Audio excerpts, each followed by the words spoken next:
حضور صلی اللہ علیہ وسلم کی نبوت سے پہلے سارا عرب شرک اور گمراہی میں مبتلا تھا۔ خود بیت اللہ شریف کو قریش نے بتوں کا سب سے بڑا اڈا بنا رکھا تھا۔ وہ اپنی اسی حالت میں مگن تھے، لیکن اس وقت بھی مکے کے خاص قریشی بزرگ ایسے تھے جو بت پرستی کو شرک اور گمراہی سمجھتے تھے۔ یہ لوگ زید ابن عمر بن نفیل اور ورقہ ابن نوفل اور عثمان ابن حارث اور عبید ابن جحش تھے۔ یہ چاروں عالم خدا تعالیٰ کو ایک جانتے تھے، شراب اور بت پرستی کو برا سمجھتے تھے۔ اسی لیے جب یہ بزرگ اپنی قوم کو یہ حال دیکھتے تو انہیں بہت تکلیف ہوتی۔ یہ لوگ کبھی کبھی قریش کو سمجھاتے کہ بیت اللہ کو ان پتھر کی مورتیوں سے پاک کر دو اور خدا کے ساتھ شرک مت کرو۔ قریش ان کے بارے میں جانتے تھے کہ یہ اپنے باپ حضرت ابراہیم علیہ السلام کے دین کے پابند ہیں، شراب کو حرام سمجھتے ہیں اور کبھی نہیں پیتے، جوا نہیں کھیلتے، بتوں اور پتھروں کی عبادت نہیں کرتے، اپنے مال میں سے صدقہ خیرات کرتے ہیں۔ جب بھی یہ لوگ سنتے کہ کوئی باپ اپنی بیٹی کو قتل کرنا چاہتا ہے تو فوراً یہ چار اس کے پاس پہنچ جاتے اور بچی کو اس سے مانگ لاتے، پھر اس کی خود پرورش کرتے۔ جب وہ جوان ہوتی تھی، وہ اس کا باپ اسے لینے آتا تھا تو اس کو واپس کر دیتے۔ اس لیے قریش کے لوگ ان چاروں بزرگوں کی بہت عزت کرتے تھے، مگر ان کی نصیحتوں پر انہیں بہت غصہ آتا تھا، کیونکہ اس طرح وہ ان مشرکوں کے بتوں کی توہین کرتے تھے اور ان کے مذہب کو برا کہتے تھے۔ مشرک ہمیشہ سے انہی بتوں کو پوجتے آئے، اس لیے انہیں یہ بات ہرگز پسند نہیں آتی تھی کہ ان کو کوئی برا بھلا کہے۔ ان باتوں پر وہ اپنے کان میں انگلیاں لے لیتے کہ یہ آواز انہیں سنائی نہ دے۔ کچھ لوگوں نے جواب میں ان بزرگوں کو گالیاں دیں اور ان کا مذاق اڑا کر انہیں پریشان کیا۔ یہ بزرگ قریش کی گمراہی سے بہت تنگ تھے۔ آخر کچھ دنوں بعد ان میں سے کسی نے تو ہجرت کر لی اور مکے کو چھوڑ کر چلے گئے، اور کسی نے عیسائی مذہب قبول کر لیا۔ صرف ایک زید ابن عمر ابن نفیل اپنے باپ دادا کے مذہب پر باقی رہے۔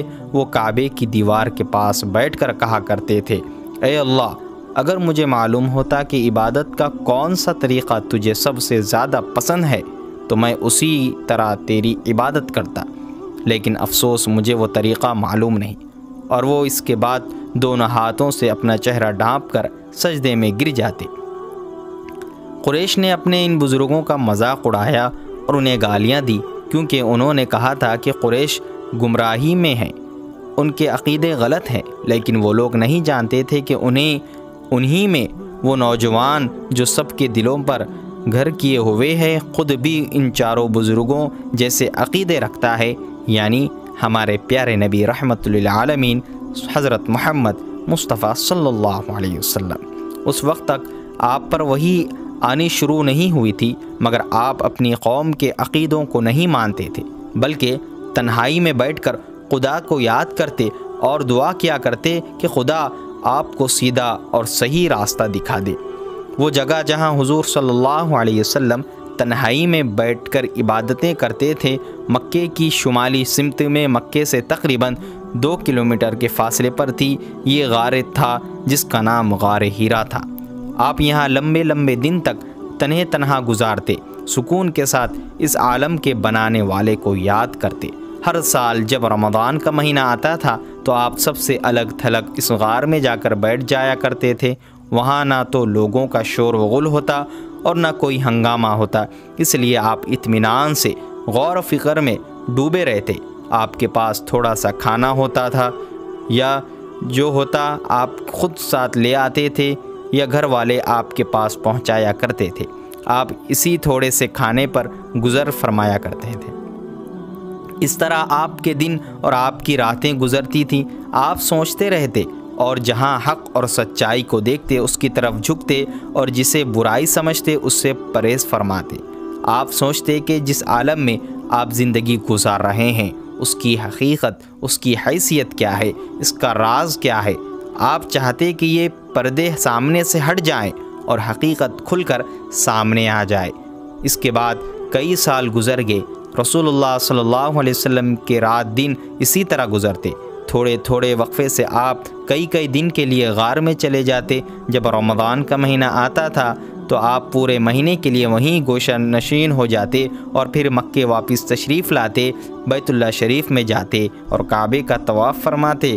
پھر آپ حضرت خدیجہ رضی اللہ عنہ اور اپنے بچوں کے پاس تشریف لاتے۔ حضرت خدیجہ محبت اور شفقت کے ساتھ پوچھتی، آپ خیریت سے ہیں محمد؟ آپ جواب دیتے، ہاں خدا کا شکر ہے۔ پھر بچے آپ کے پاس جمع ہو جاتے، ان میں جو چھوٹے تھے وہ آپ سے لپٹ جاتے اور بڑے آپ سے پوچھتے، آپ کہاں تھے؟ ہم بھی آپ کے ساتھ رہنا چاہتے ہیں۔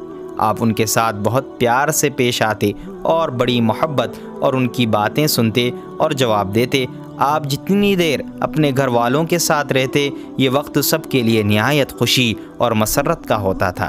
اس کے بعد پھر آپ سب سے الگ تھلگ اور دور اسی جگہ تشریف لے جاتے جس کا نام غار حرا تھا۔ لیکن یہ خوشی کی گھڑیاں جو آپ اپنے بچوں کے ساتھ گزارتے تھے زیادہ دیر باقی نہیں رہی، کیونکہ تھوڑے ہی عرصے میں آپ کی نرینہ اولاد کو یک کے بعد دیگر خدا نے واپس اپنے پاس بلا لیا۔ سب سے پہلے جناب قاسم کی وفات ہوئی، پھر جناب طیب کا انتقال ہوا اور آخر میں جناب طاہر بھی خدا کو پیارے ہو گئے۔ اس طرح بچپن میں رسول اللہ صلی اللہ علیہ وسلم نے ماں باپ کے بچھڑ جانے کا صدمہ اٹھایا تھا اور اب جوانی میں اولاد کے گزر جانے کا غم برداشت فرمایا۔ اب آپ کی صاحبزادیاں باقی رہ گئی تھیں جن کے نام حضرت زینب، حضرت رقیہ، حضرت ام کلثوم اور حضرت فاطمہ تھے۔ جب حضرت زینب جوان ہو گئی تو آپ نے حضرت خدیجہ کے بھانجے جناب ابو عاص ابن ربیع ابن عبد الشمس سے ان کی شادی کر دی۔ اس کے بعد رسول اللہ صلی اللہ علیہ وسلم نے اپنی دوسری صاحبزادیاں حضرت رقیہ اور حضرت کلثوم کو اپنے ابو لہب چچا کے 2 لڑکے عتبہ اور عتبیہ سے شادی فرمایا۔ اب آپ کے پاس صرف حضرت فاطمہ رہ گئی تھی جو ابھی کم عمر تھی۔ اس کے بعد رسول اللہ صلی اللہ علیہ وسلم کی نرینہ اولاد نہیں ہوئی، لیکن خدا تعالیٰ کے فضل سے 2 دوسرے بیٹے آپ کو مل گئے جو آپ کے لیے اولاد جیسے ہو گئے تھے، ان کے لیے ماں باپ جیسے ہو گئے تھے۔ وہ لڑکے آپ کے لیے اولاد ہو گئے اور لڑکوں کو آپ والد کے جیسے ہو گئے۔ ایک مرتبہ حضرت خدیجہ اپنے بھتیجے حکیم ابن حزام ابن قویل سے ملنے گئی۔ وہ واپسی آئی تو ان کے پاس ایک خوبصورت لڑکا تھا۔ یہ حضرت زید ابن حارثہ تھے جو عکاظ کے بازار میں فروخت کرنے کے لیے لائے گئے تھے۔ حضرت خدیجہ کو معلوم ہوا تو انہوں نے اپنے بھائی حکیم کو رقم دے کر بھیجا کہ اس لڑکے کو خرید لاؤ۔ حکیم غلام خرید کر لے آئے۔ رسول اللہ صلی اللہ علیہ وسلم نے دیکھا کہ حضرت زید کے چہرے سے شرافت اور بلندی کے آثار ظاہر ہو رہے ہیں۔ آپ نے حضرت خدیجہ رضی اللہ عنہ سے دریافت فرمایا، خدیجہ یہ لڑکا کون ہے؟ انہوں نے جواب دیا، مجھے میرے بھائی نے یہ لڑکا لا کر دیا ہے۔ رسول اللہ صلی اللہ علیہ وسلم نے فرمایا، خدا کی قسم مجھے اس بچے کے چہرے سے عزت اور شرافت کے آثار نظر آ رہے ہیں۔ حضرت خدیجہ نے کہا، سنا ہے کہ یہ کھاتے پیتے گھرانے کا لڑکا ہے، اسے بنی 3 ابن جسر کے راہبوں نے پکڑ لیا، پھر اسے جاہشہ کے بازار میں فروخت کر دیا۔ رسول اللہ صلی اللہ علیہ وسلم نہایت ہی شفقت و محبت سے لڑکی کی طرف دیکھ رہے تھے۔ آپ نے ان سے دریافت فرمایا، بیٹے تمہارا کیا نام ہے؟ لڑکے نے جواب دیا، میرا نام زید ابن حارثہ ہے۔ رسول اللہ صلی اللہ علیہ وسلم نے پھر سوال فرمایا، تمہارا نسب کیا ہے؟ انہوں نے جواب دیا، میرے باپ حارث شرجیل ابن کعب کے بیٹے تھے اور میری ماں ثعلبہ کی بیٹی تھی جو قبیلہ تیم معن کی اولاد میں سے تھی۔ پھر رسول اللہ صلی اللہ علیہ وسلم نے حضرت خدیجہ سے فرمایا، خدیجہ کیا تمہیں لڑکا مجھے دے سکتی ہو؟ انہوں نے جواب دیا، یہ آپ کا ہو گیا۔ رسول اللہ نے اسی وقت زید کو آزاد کر دیا اور ان کو اپنا بیٹا بنا لیا۔ اس کے بعد آپ نے زید کے ماں باپ کو ان کے بارے میں اطلاع کرائی تاکہ انہیں اطمینان ہو جائے۔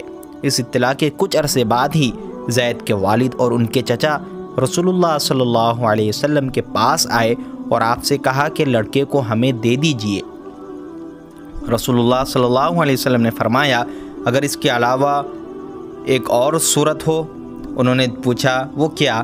آپ نے فرمایا، میں زید کو بلاتا ہوں اور فیصلہ اسی پر چھوڑتا ہوں۔ اگر وہ تمہارے پاس رہنا پسند کرے تو بغیر معاوضے کے تم اسے لے جا سکتے ہو، لیکن اگر وہ میرے پاس رہنا چاہے تو خدا کی قسم جو میرا ہے میں بھی اسی کا ہوں۔ ان دونوں نے کہا، واقعی آپ نے انصاف سے بڑھ کر انصاف کیا۔ رسول اللہ صلی اللہ علیہ وسلم نے حضرت زید کو بلوایا۔ جب وہ آ گئے تو آپ نے ان سے پوچھا، یہ دونوں کون ہیں؟ انہوں نے جواب دیا، میرے باپ اور چچا ہیں۔ پھر آپ نے فرمایا، میں تمہیں اختیار دیتا ہوں، چاہو تو ان کے ساتھ چلے جاؤ اور چاہو تو میرے پاس رہو۔ انہوں نے جواب دیا، میں آپ کے پاس رہوں گا۔ حارثہ کو بہت غصہ آیا اور انہوں نے ڈانٹ کر زید سے کہا، زید کیا تم اپنے ماں باپ اور اپنی قوم اور اپنے شہر کے مقابلے میں غلامی پسند کرتے ہو؟ زید نے رسول اللہ صلی اللہ علیہ وسلم کی طرف اشارہ کر کے کہا، انہوں نے مجھے غلام بنا کر نہیں لے لیا، بلکہ میں نے خود ان میں کچھ باتیں دیکھی ہیں جن کی وجہ سے میں کبھی ان سے جدا نہیں ہو سکتا۔ اسی وقت رسول اللہ صلی اللہ علیہ وسلم نے زید کا ہاتھ پکڑا اور انہیں لے کر قریش کے مجموعے میں آئے اور فرمایا، آپ سب گواہ رہے کہ یہ میرا بیٹا ہے۔ یہ سن کر حارثہ کا دل مطمئن ہو گیا اور وہ حضرت زید کو رسول اللہ صلی اللہ علیہ وسلم کے پاس چھوڑ کر چلے گئے۔ رسول اللہ کی محبت اور شفقت کی وجہ سے حضرت زید آپ کے ساتھ بے حد خوش اور مطمئن تھے۔ ادھر مکے میں ایک سال شدید قحط پڑا، جس کی وجہ سے رسول اللہ صلی اللہ علیہ وسلم اپنے چچا ابو طالب کے پاس سے حضرت علی ابن ابی طالب کو بھی اپنے یہاں لے آئے اور ان کی پرورش اپنے ذمے لے لی۔ اس لیے ابو طالب کی اولاد بہت تھی اور وہ خود کوئی مالدار آدمی نہیں تھے۔ ادھر مکے میں بہت سخت قحط سالی ہو گیا، جس کی وجہ سے اور زیادہ پریشان ہو گئے۔ یہ دیکھ کر رسول اللہ صلی اللہ علیہ وسلم اپنے دوسرے چچا حضرت عباس کے پاس گئے۔ یہ بنی ہاشم میں بہت مالدار تھے۔ آپ نے ان سے فرمایا، چچا ابو طالب پر اولاد کا بڑا بوجھ ہے، ادھر آپ جانتے ہیں قحط پڑا ہوا ہے، اس لیے میری رائے ہے کہ ہم دونوں ان کے پاس چلیں اور ان کا ایک ایک لڑکا اپنے اپنے گھر لا کر ان کا بوجھ ہلکا کر دے۔ حضرت عباس کو یہ بات پسند آئی، چنانچہ وہ حضور اکرم صلی اللہ علیہ وسلم کے ساتھ ابو طالب کے یہاں گئے اور ان کے سامنے درخواست پیش کی۔ ابو طالب نے کہا، عقیل کو سوائے میرے لڑکوں میں سے جس کو چاہے لے لو۔ یہ سن کر حضرت عباس نے جعفر کو لیا اور رسول اللہ صلی اللہ علیہ وسلم نے حضرت علی کو لے لیا۔ اس کے بعد رسول اللہ صلی اللہ علیہ وسلم حضرت علی کے ساتھ باپ جیسی شفقت کا معاملہ کرتے اور حضرت علی رسول اللہ صلی اللہ علیہ وسلم کے ساتھ ایک فرما بردار بیٹے کی طرح رہتے۔